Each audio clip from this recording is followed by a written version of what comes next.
Hey, how you doing, Forever Dog listeners? My name is Don Finelli, and I host a podcast that just joined the network. It's called The Need to Fail, and I interview writers, actors, and other creatives about a time in their career where they just wanted to throw in the towel and say, you know what, enough is enough. It's never going to work out. But more importantly, we talk about the tools they use to push past their setbacks. My past guests include Abby Jacobson, Lauren Lapkus, John Gabris, Nicole Byer, Jessica Sinclair, and the king of losing well, Chris Gethard. I got over 50 of these bad boys just waiting to be heard, so check it out. You can find The Need to Fail on the Forever Dog Podcast Network, Apple, Spotify, Google, Stitcher, or wherever you get your podcasts nowadays. Let's fail together now so we can succeed tomorrow. Forever Dog.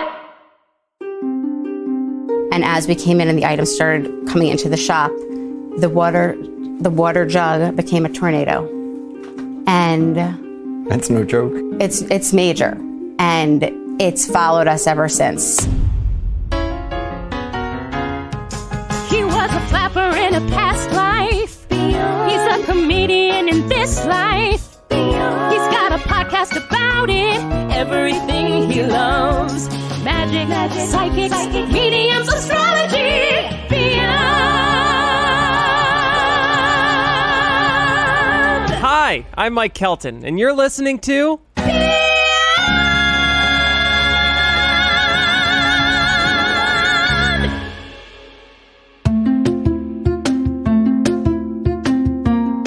Hello, friends. It's me, Mike Kelton, and you're listening to another episode of Beyond. If you're the kind of person that loves movies like The Conjuring or Annabella, you're going to freak the fuck out for this episode.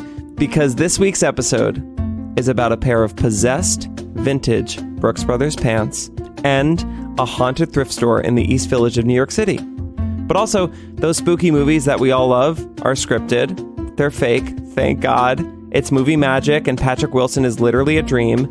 But this week's episode of Beyond is nothing like Patrick Wilson's jawline. It's real as hell.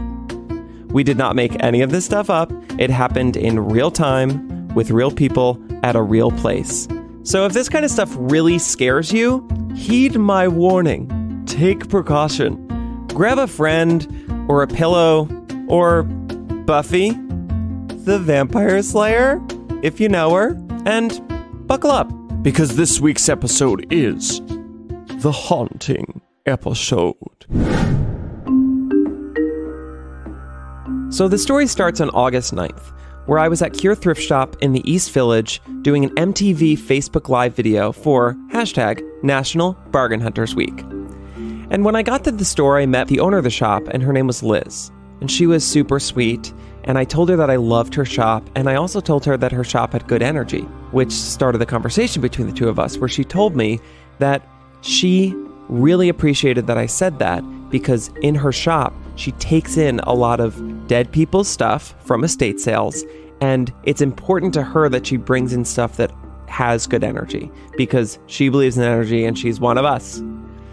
And so it was great, and then we did this Facebook Live video where I went around and I picked out an outfit, and then I thought to myself, it would be really cool to do an episode of Beyond on Liz's thrift shop and how she brings in objects that have good energy and might have people's energy in it. Because what does that look like? So I took Liz's email, and in the Uber back, I emailed Liz right away and said, it was a pleasure to meet you. I love your shop, and you're so wonderful. I would love to connect and do an episode of Beyond at your thrift shop if you're down for it. As soon as I sent the email, I started getting text messages from a couple of my friends saying that my voice in the live video that was just on the internet was very strange. Someone said it sounded like the opposite of helium. Another friend was like, dude, you sound like a demon. So I went back and listened to the video, watched it, and listened to what I sounded like. Okay, are we talking about this, Ellie? Because this is very fun.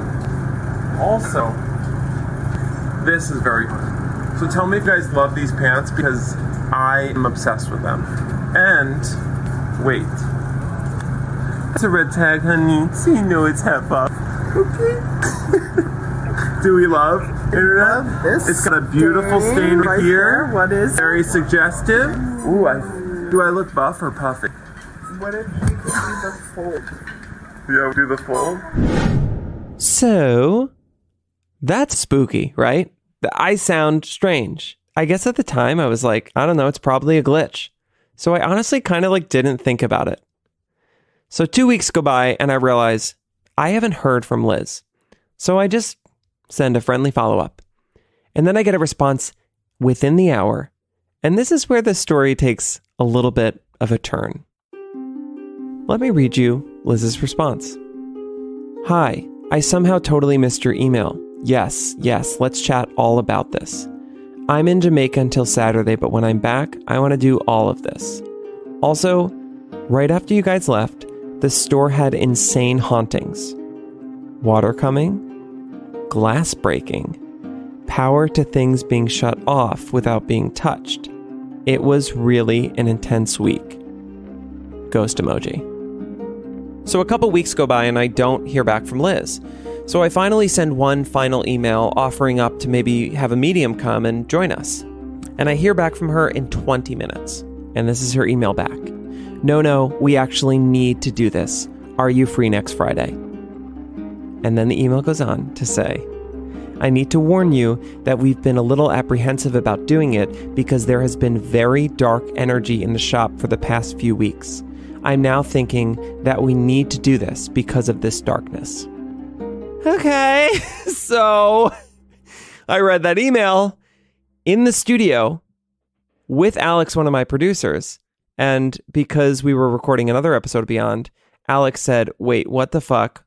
We need to record us talking about this. So you're now going to hear me and Alex in the studio reacting once I literally got this email. So Al. Yeah, so pull up the email. Okay. I'm so sick of this, Mike. This is insane.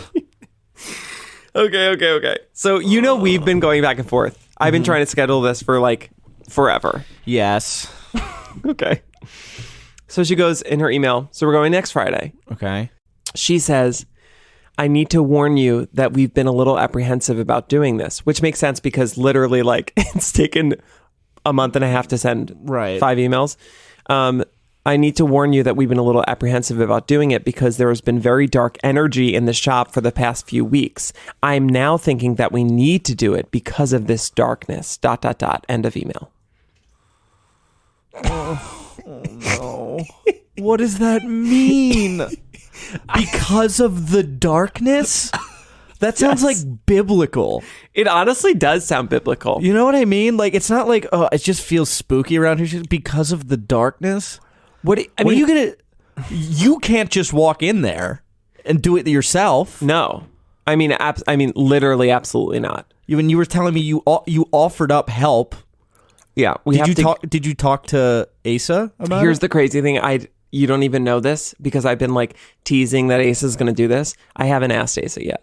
I don't even know if he's in town. Wait. You agreed to do this without getting him involved? Yes. You're an idiot. We're all going to die. Because here's the thing. She kept not responding. So I was like, this is literally never going to happen. So I don't want to waste Asa's time. And so I've just been like, oh, he'll be there. I know he'll be there. So I literally have not asked him yet. You better pray to God that he is available. We have to call him. Should we call him recording? Yes. Yes. Okay. Let's call Asa. Should we literally call him right now? Let's call him right now. Okay. Hello. Asa, it's Kelt. Hey, Mike, what's going on? Hi. Nothing. I'm just chilling on Friday night, sipping a Diet Coke. I'm sipping vodka. Yes. I'm sorry. Okay, so I called you actually with a favor, and you definitely don't have to say yes. I'm just going to throw it out there because this is like a real thing that's happening. Next Friday, we're doing an episode at Cure Thrift Shop in the East Village. It's this woman, Liz, I met, who's the owner of the thrift shop. And she said that they're having like some spirits are like inhabiting some of the clothes that they're getting from these estate sales. And so we're hoping to go there, hear her story, and then help, I don't know, like exercise or relinquish whatever spirits would be like in her space. And you don't have to say yes, but would you be available and or interested to help us do this? I don't know. Do you think the clothes will actually move around the room? Like if they're inhabiting the clothes, that would be amazing. I'm So like, that's if they're doing that, yes. I'm definitely in if they're doing that. Yes. Yeah, Okay. sure. Why not? Present day narrator Mike here to chime in and just say that Asa picked the worst time to make a joke because me and Alex were in the studio freaking out.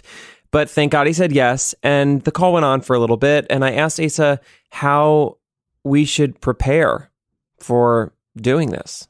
You know what? It just means that we have to make sure that you're really well grounded in your own energy.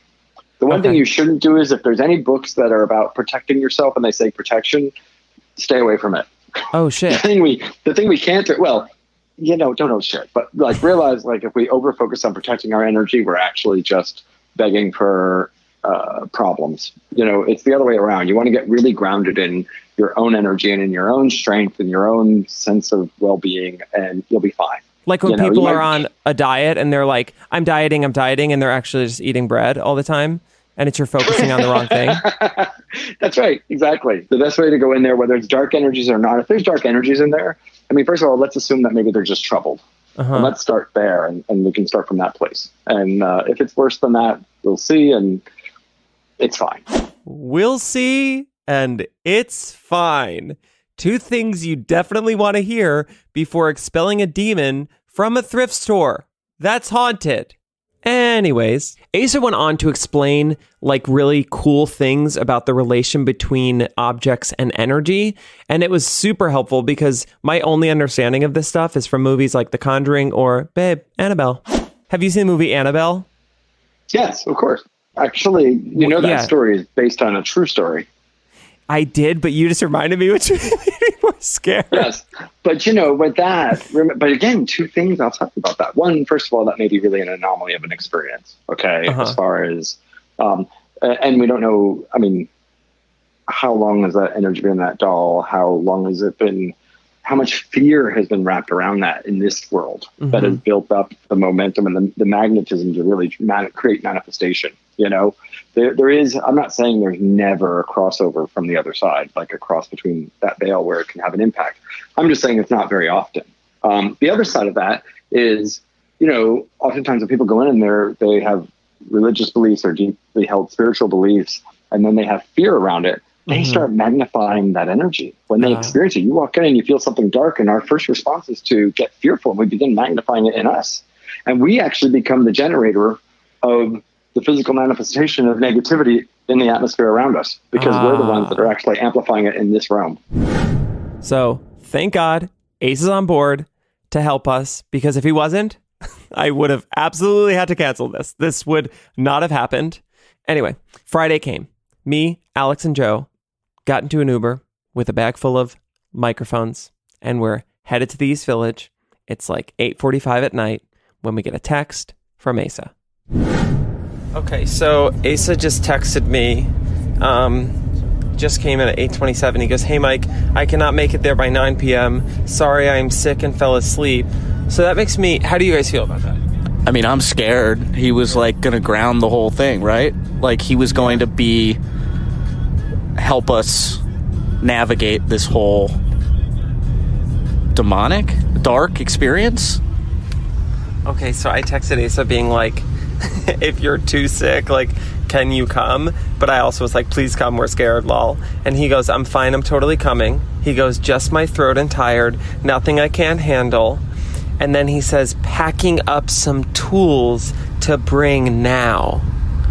Wait, that has my mind going directly to Buffy the Vampire Slayer when she packs up her bag of like steaks and stuff. He just brings a bow and arrow. Also, he just did something that really freaks me out. He was typing and then stopped typing, which regardless of if you're going to exorcise a demon from an East Village thrift shop, that is terrifying. So thank God Asa was coming. We felt much better. So we arrived to Cure Thrift Shop at around 9:15 on this Friday in early September. Joe, Alex, and I walk inside of Cure Thrift Shop as some of the employees are cleaning up as they just closed up. And I introduce Liz to Joe and Alex. So this is my store, Cure. We opened just over 10 years ago. And So after Liz met the guys, we made our way to the back of Cure Thrift Shop where Liz and her 3 employees got mic'd up, and we made this like witch's circle with a bunch of chairs, and it could have been a regular circle, but regular circle is not as fun to say as witch's circle, so let's call it a witch's circle. And before Asa got there, Liz told us a little bit about how she got into thrifting. I am a collector of stuff, and I like to investigate and find out about items that we sell here and, put them out properly and make them look really good. And I like selling them to people who appreciate the items. And I am a 4th generation, like garage sailor, garbage picker, flea market person. So it's in my blood. We've been doing this for a long time. But I'm the first one who's ever sold items. Not just gone and bought them, but it was actually, made a business out of it in my family. And you've done pretty well. This is one of the, biggest thrift stores in New York. Yes, thank God, or someone, whatever. And I have an amazing support staff, and we get really good stuff in here, and we just have a really good time and genuinely enjoy what we do. I would have never wanted to hang with my boss when I was working at places. No, I totally agree, but we are a family, and this is our home. This is our second home, and we spend so much time here, and we spend so much time together. And we genuinely enjoy it. I don't think I've ever had a job for more than 3 months. And I've worked here for 2 years. Same. Yeah. Same. Yeah. And I want to create this atmosphere for everyone and make it feel good. And not just for us, but for our customers also. I like for people to come in here and feel welcome and feel a great sense of nostalgia. I always wanted people to feel like it was a dream or a memory, like they've been in here before. And I had felt like I'd been there before, but that was actually because I was genuinely there like a month before doing the MTV Live, remember? Anyway, Asa got there right after she told us this. And Asa got to the store and wanted to walk around and feel the energy and kind of like sense what was happening. So as soon as Asa finished this, we mic'd him up. He sat in this witch circle with us. And then Liz went on to start explaining some of this weird shit that's been going on. Beyond listeners, oh my God. I'm really excited to tell you actually about an incredible meal kit delivery service that I am obsessed with. It's called HelloFresh. I know you've heard of it. We love it. Insta your friends doing it. HelloFresh shops, plans, and delivers step-by-step recipes and pre-measured ingredients so you can cook, eat, and enjoy. My favorite meal, actually, because we got this last week, Andrew and I made Swedish meatballs, and they were unbelievable. It was so freaking good. And I made it. Andrew couldn't believe it, but I made it. Here's how it works. There are 3 plans to choose from. You can do classic, veggie, and family. You guys forget planning dinner, spending money on takeout at 10 p.m., and don't worry about gathering ingredients week after week. All of the ingredients come pre-measured in handy labeled meal kits, so you know which ingredients go with which recipe. And if not, you don't know how to read.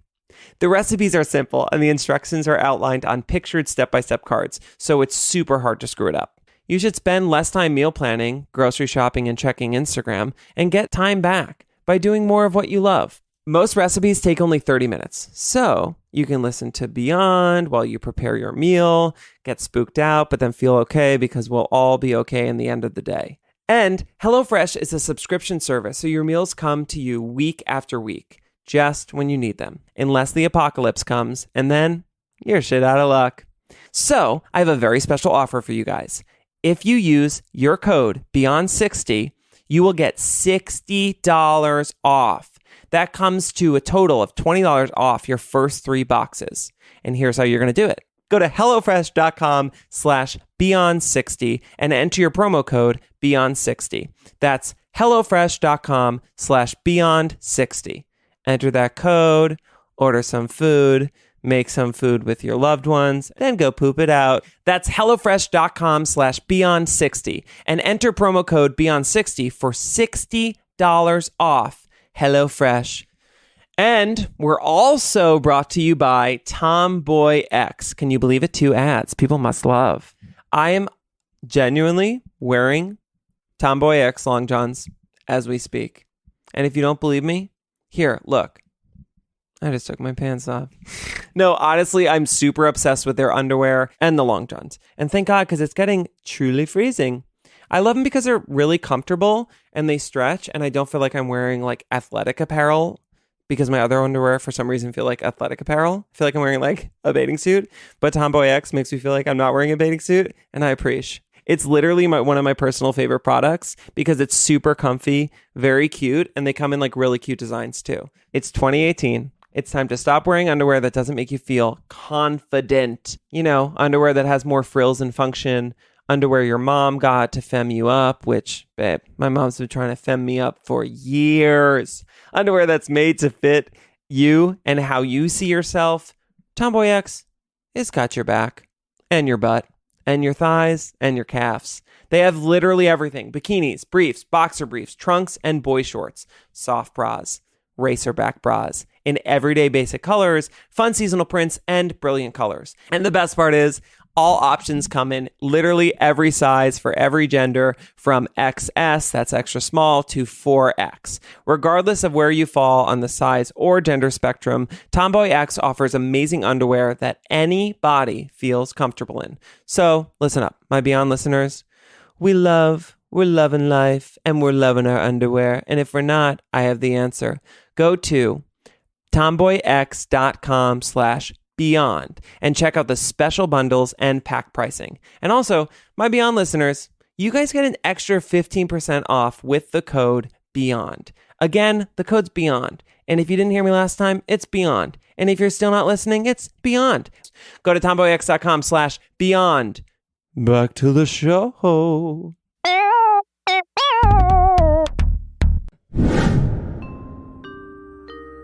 When I opened this store, I loved decorating. This entire floor was all furniture and no clothing at all. I wasn't into clothing. Not into fashion at all. I just liked decorating with objects. And the downstairs was the clothing.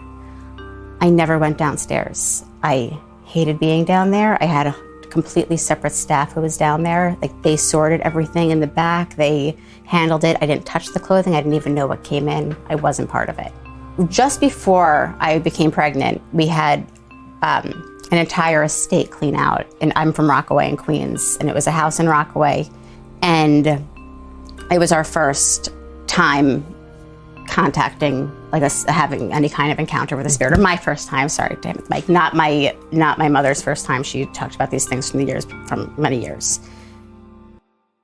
I was with my mother and my sister. We cleaned out a house for an entire day. This woman had died, and according to the woman's daughter, she was like 90-something years old. She had never been sick a day in her life, and just suddenly got sick and died.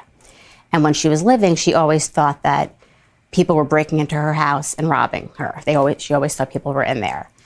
And the daughter, she didn't want any of her mother's stuff, like the entire house. They didn't want anything, and she wasn't even there when we packed everything up in this house for the donation for the store. And my sister, my mother, and I spent an entire day in their entire lives. Like, it was like a time capsule from the 1950s. Like, intimate letters, their photographs, like everything you can imagine, packing it up.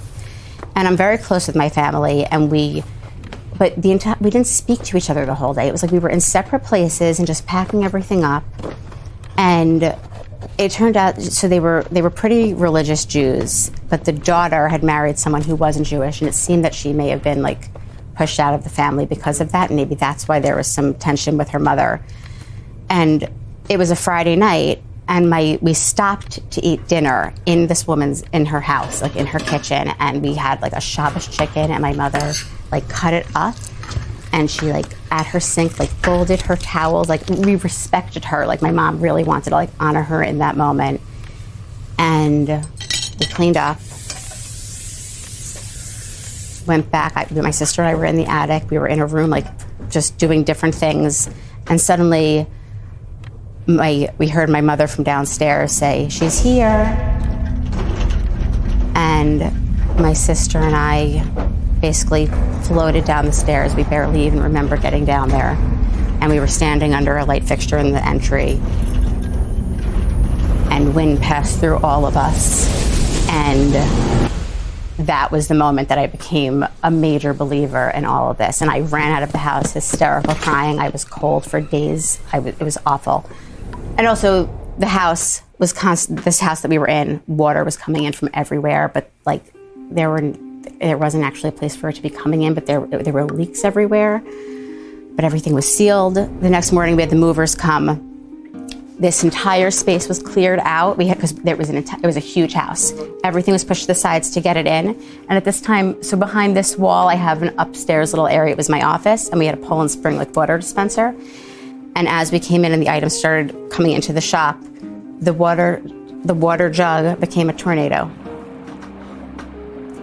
And that's no joke. It's major, and it's followed us ever since. And we think that her name was Eva, the woman, that she didn't know that she was dead, and that she thought that we were robbing her.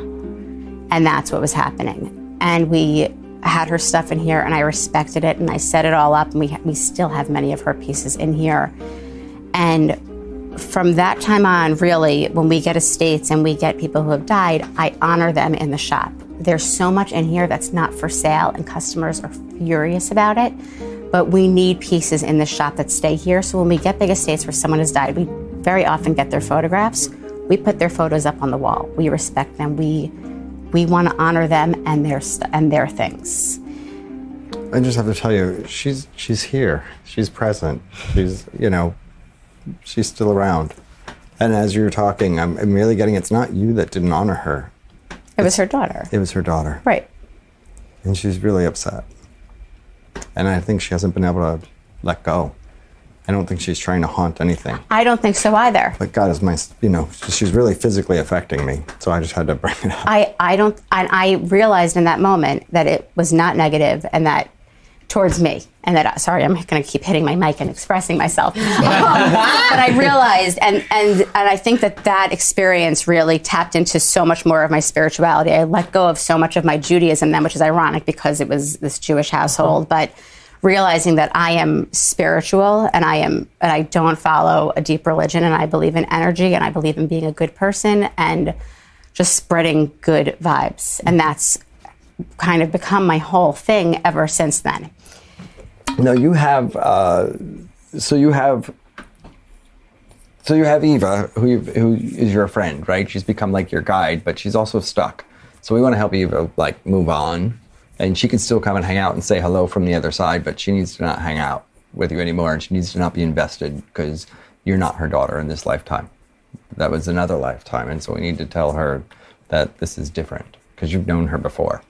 That's the whole connection point with Eva and why she's stuck around. Is that Liz was Eva's daughter in a past life? That's right. And so they have this whole, and she's also dissatisfied with her other daughter, and so she sort of just really clung on and got highly invested in Liz. And so she's stuck around, and she's almost trying to parent her. And she's both supportive and disruptive, like a mother would be if she was up your ass all day long, every day, watching everything you do. So we need to talk to Eva and help her. So that's one energy. Not dangerous, annoying, and unsettling emotionally. I think that you'll have a great deal of relief. So that's just one of our energies. But actually, overbearing Jewish mother from a past life, Eva, is the least of our worries. Asa went on to tell us that there's actually a lot more going on in the space that's much more serious. But separately, you have a whole thing going on downstairs, which is this I'm going to call it a vortex of energy that's been created by something dark that's happened there. And I think that is a whole separate thing. It's interesting. It's pretty contained. I don't know if you noticed that. Does anybody notice that? Yes. 100%. Yes. That's why I call it like a little a vortex or have you ever heard of a morphogenic field? No. Basically, if there's a traumatic experience in a spot, that area, in short form, you could say, gets charged with that memory, right? So the atoms, the cells, the energy in that space records that experience, and it can create a vortex where, it can feel like a haunting, it can feel like a ghost if somebody was killed there, but it might just be an actual field where that same disruptive energy is just happening over and over again. Which brings us to the pants. I'm now going to play a clip for you of Liz's theory about what this very dark energy is. And spoiler alert, I'm involved. We were contacted a couple of months ago for a new TV show on CBS called tell me a story. They want to film in here. They wanted to film. And we went back and forth and we let them, and it's like a dark take on bedtime stories. And this store was to be used as a costume shop. It's Kim Cattrall, like from Sex and the City. It's her costume shop where some kind of like dark magic happens in here. So they rented the space from us for a week. It was great. We were so excited. They paid us a ton of money. It was like an awesome whole thing. We got to close. We got some days off. And it was at the same time that I was moving, and I only lived 2 doors down. And the day that I had several days of moving, but my final day, I was outside with the movers, and we have these junk trucks that pull up constantly. We get donations of people's estates. So we no longer just let people come in with donations, but we get these trucks multiple times a day who do clean outs, and we get to cherry pick the stuff from these trucks. And they pulled up, and they were already setting up in the store. Like, there was so much going on. But I opened up the bags, and there was great clothing. It was like vintage men's clothing, and I wasn't going to turn it down. And I was able to get it in to the basement. I had the guys bring everything right down to the basement. And that's not where items go. Like, when stuff comes into the store, they come into this floor and into the back up here. But since they were filming, I had it all go down into the basement. And I was like dying, all the days I was dying to get into those bags. Like, they were filming here. I'm like, oh, I want to get into them. I want to see what's going, like, I just needed to get in. And when they finished filming, they were still like cleaning up. It was a Friday. We came back into the shop, but we weren't able to open yet. And we went right down to the basement, all of us, to go through those bags. And that's what we spent the entire day doing, was sorting and tagging and getting this clothing ready for when we'd reopen after we were closed. And the very next day, MTV called that they wanted to come and do this like live clothing thing. And I was like, oh my God, this is crazy. We just had CBS, now MTV. It was so exciting for us. And they came in, and Mike was drawn immediately to the clothing, the guy's clothing, that he said, like, what size? It was his size. And I kept saying to you, like, that's from the same person. That's from the same person. And we have thousands of pieces in here, but he was going right to that clothing. And then right after that, without getting into like too much detail of everything, we had crazy flooding in here. Water's pouring in, electrical problems. We're getting electrocuted, plugging stuff in. Glass, we had our windows are up like in our mezzanine replaced, and the glass poured everywhere. We're getting cuts in our hands and our feet, just cutting us constantly. The music is cutting out. Like, we have a receiver upstairs that I've had it for 10 years. We don't turn it off. It's just always on. And I was in the back sorting when the water was coming through, like it was pouring, and the music cut, and I went up. I had to pull all these bags off of the steps to get upstairs, and it was literally turned off. And I turned it back on, and a piece of glass fell right onto my foot and cut me. And it's been nonstop, this kind of stuff since then.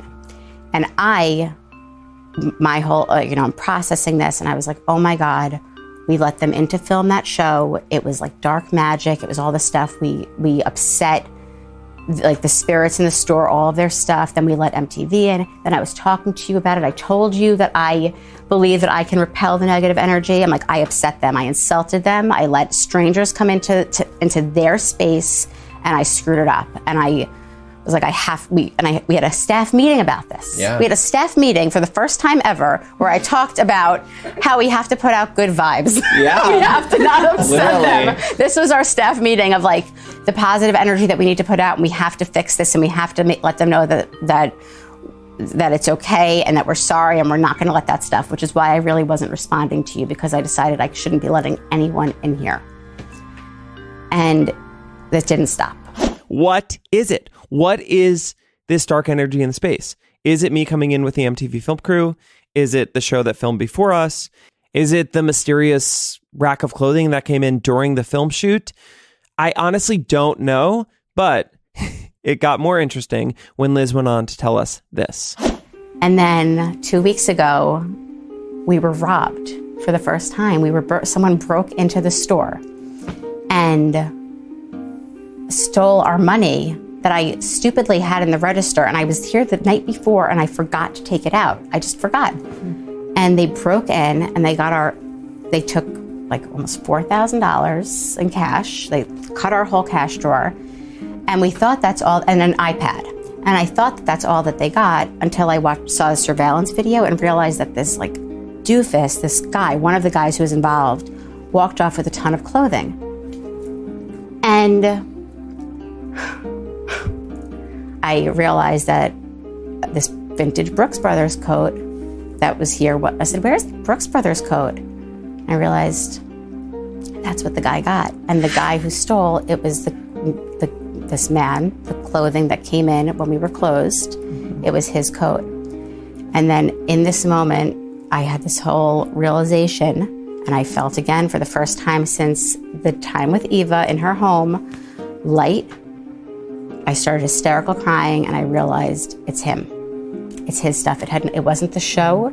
It was his stuff that came in. It just happened to be at that time. And that's how it connects to you. And the dark force in the basement, that his clothing went down to the basement, and we spent the whole day down there.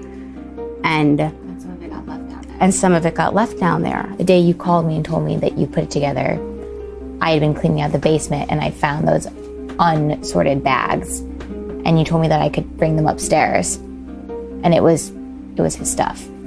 Can you add to that? So that same, I don't know if it's the same pair of pants you tried on, but the same donation, a guy who is 6'4", about your build, he bought their $120 pair of pants. He bought them. He came back and he said, just this past Sunday after we figured all of this out. Yeah, literally it was like the next day. And he came back and he said, I don't want an exchange. I just want to give these pants back. And he brought them back. And he said, and I asked him why, and he said, I just don't like them. That's never happened, ever. In the history of the store where someone, first of all, we don't take returns, but where someone's like, I just don't want this. I bought this. Can you just take it back? And he brought them back. This was just last Sunday. I mean, if you don't take returns, you throw them out, right? Or you donate them. He wanted them back here. And I kept being like, why? And he just said, don't like them. He had an experience. There's a lot of energy on those pants. Yeah. And the jacket. Are we freaking out, or are we freaking out right now? Because I'm freaking out. Listening to this recording, I'm freaking out. Here's the deal. It's got to be the pants. It's got to be the pants. These pants are Annabelle, and something's up with these pants, okay? A couple weeks later, we had some time to reset and spiritually cleanse. And I emailed Liz to literally be like, what the hell is up? Who's the person that returned the pants? And where do these pants come from? Because I need to know more. And then Liz emailed me back, and this is the email. I wish I knew who the guy was who returned the pants. I wasn't there when he purchased them or brought them back. It sucks, I know. We also don't have any information on the guy who originally owned this stuff. We normally have tax forms, but since we were closed on the day that they brought the stuff, they didn't fill out a form. It's like we're meeting every single roadblock. What we do have that we didn't show you are a box of old creepy dolls that came in with his stuff. I have them put away if you want to take some photos to freak people out some more. So, first of all, the end is really creepy. And Liz, come on, people are already freaked out enough here, okay? But I did find out on a call with Liz who the company is that lugged the stuff from the estate to Cure Thrift Shop. And so, Bish, I gave him a call. Hi, Mike. My name is Nolan. I work with the I'm sorry for missing your call. Oh, yeah, no worries. Thanks for calling back. What items are you looking to have removed? I'm calling with a question about a past job that happened in early August. Okay. If you have this information, I don't even know if this is even possible. So I'm calling to see, there's a shipment of stuff that went to Cure Thrift Shop in the East Village, I think the week of August 6th. And I was trying to get information about where some of these actually articles of clothing, specifically like Brooks Brothers suits, came from, like which estate they came from. And I was wondering if you had that information. So on my end, I would definitely not have that information, but what I like to do is give you an email that you could email that could possibly have that. I'm not quite sure what they have record-wise as to where everything goes and what everything does, but that would be your best bet. Yeah, no, I realize it's literally a long shot in the first place, but I wanted to try anyway. I'll like tell you what's happening. So I got these pair of pants from friends with the owner of Cure Thrift Shop, Liz, and there's like some articles of clothing that came in that like we believe are haunted. I know that sounds so crazy to you, maybe, but like we wanted to like do some research and see if we could find out where they're from and talk to the family, because like a lot of weird things have been happening with these articles of clothing that came from this estate. Sure, no problem. I like it. It sounds like an adventure. Yeah, it is an adventure. Yeah.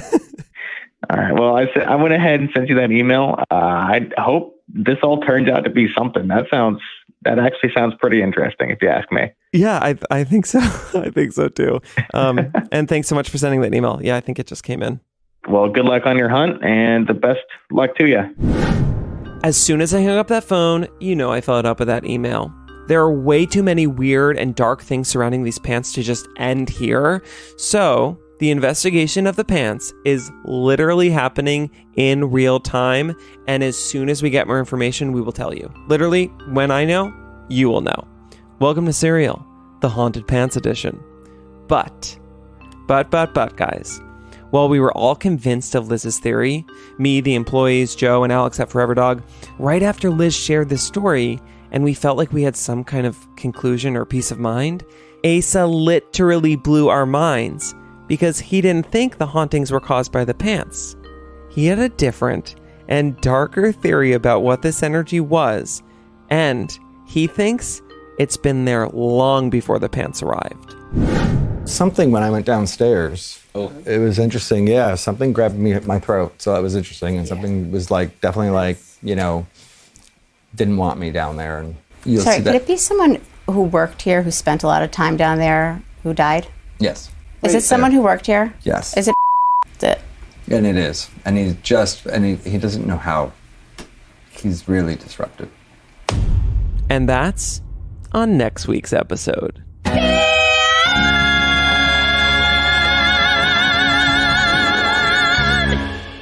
Hi guys, it's Mike, and I do not have more information about the pants, but I'll let you know as soon as I do. I just wanted to remind you to rate, review, and subscribe to this podcast. And babe, send it to your friends, because this is spooktacular. Okay, goodbye. Forever Dog. This has been a Forever Dog production. Executive produced by Brett Boehm, Joe Cilio, and Alex Ramsey.